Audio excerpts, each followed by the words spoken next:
Rudakabana will be back in court in October when he'll be asked if he wants to plead guilty or not guilty. A provisional trial date was set for January. I got nightmares in my head, I fear thoughts build up until I can't feel. My mind fills up into a creature, and it haunts me somewhere much deeper. I got nightmares in my head, I fear. Hello and welcome to True Crime Rocket Science, the most authentic voice in true crime. The photos we see of young Axel Rudakabana in the mainstream media show a child close in age to his three youngest victims. Where is the almost 18-year-old teenager with long hair? We see him in a school uniform. Which school did he go to? Did he do any sport? We know that he did karate as a young child. What did he do as an older child? How come we haven't heard anything from his classmates? The only peers we have heard from are from a church theatre group which seem to portray him as an outcast. Well, we'll get to that in a moment. I'd also like to know more about his brother. Who is he? What is his brother doing? And what was the relationship like between the two siblings? Also, is Rwanda relevant? I mean, to Axel Rudakabana. Who did he blame for what happened in Rwanda? Also find the dislocation in this case interesting. In true crime, we've seen often when people move that there's trauma associated with that, and often bad things happen subsequent to that. And so we know that he originally lived in Wales, and then when he was about 10 years old, the family moved. Was he able to make new friends in a new school? Did he recover from that change?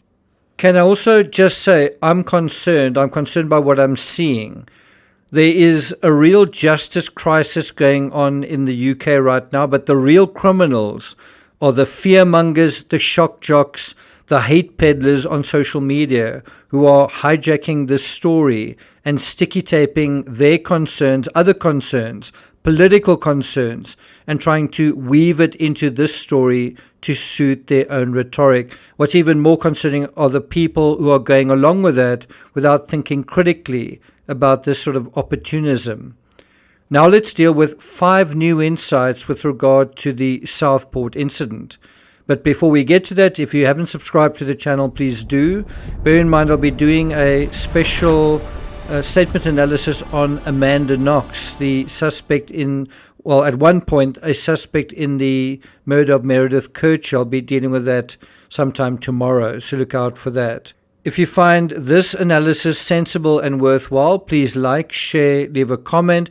As usual, I'll put the sources in the description, and you can also hit the thanks button, and let's get started.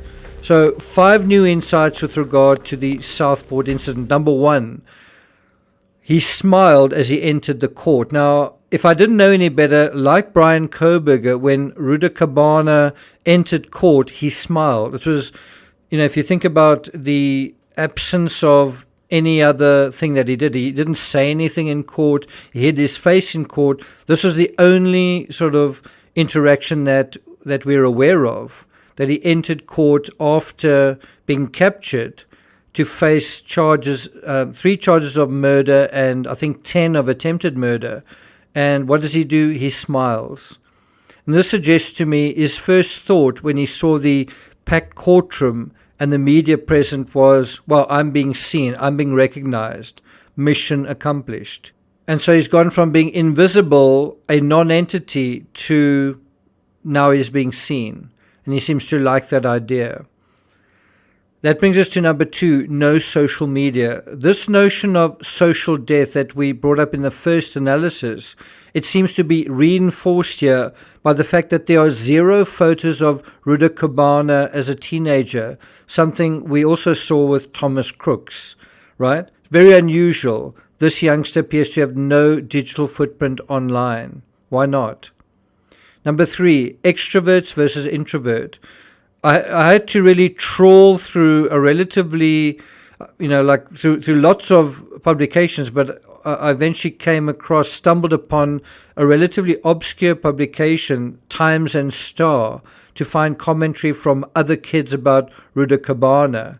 They described him as a misfit, an introvert who didn't fit in, and apparently, according to them, didn't belong in the music theatre community of extroverts. Why? Because he was so quiet. This is a quote from Times and Star. I think it was more him trying to branch out and meet kids in the community.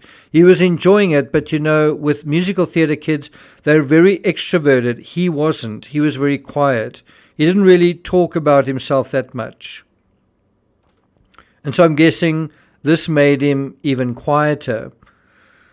Number 4, long hair. Now you might think that this is a strange observation. Well, we do have very little to go on at this point. But one thing that's clear from a recent sketch is just how long the 17-year-old's hair is. It reminds one faintly of Thomas Crookes and perhaps of Crumbly as well. One has a sense, certainly from what may be a lack of personal grooming, of a depressed person who is no longer even taking care of his appearance. When someone feels invisible, they not only depressed, but they don't sort of take care of how they look. This is once again another symptom of social death. And then number 5, moving PTSD. There are at least 2 major displacements in the story. It's firstly the boy's father leaving his home country of Rwanda, but also the family transplanting from Wales to Southport in 2013. It's about 11 years ago, when Rudakabana was about 6 years old. That's exactly the age of one of his murdered victims. The 2 remaining victims were still quite close to this threshold, 7 and 9 years old. So is there a relationship between the victimology and the perpetrator and this aspect?